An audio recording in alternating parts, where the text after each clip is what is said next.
a fun fact that I like to tell a lot of people, but it's not really the best fact, but still one that I don't really shy away from is that I started off thinking I was a Bernie Sanders supporter.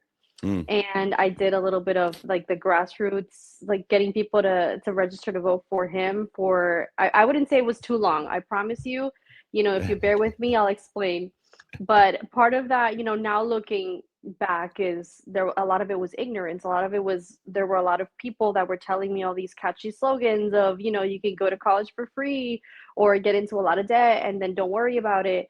And that goes to show just how predatory, this type of ideology has always been.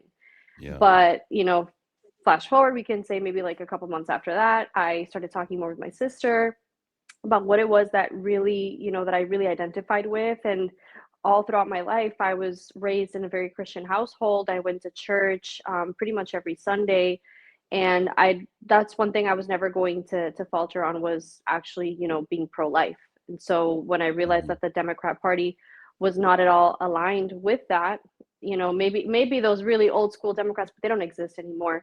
Yeah. Um, I said, no, I think I'm going to have to advocate more for this and advocate for the Republican Party. And that's kind of how it all started. It really started with me figuring that value out was which party is more pro-life. And I knew that it was the Republican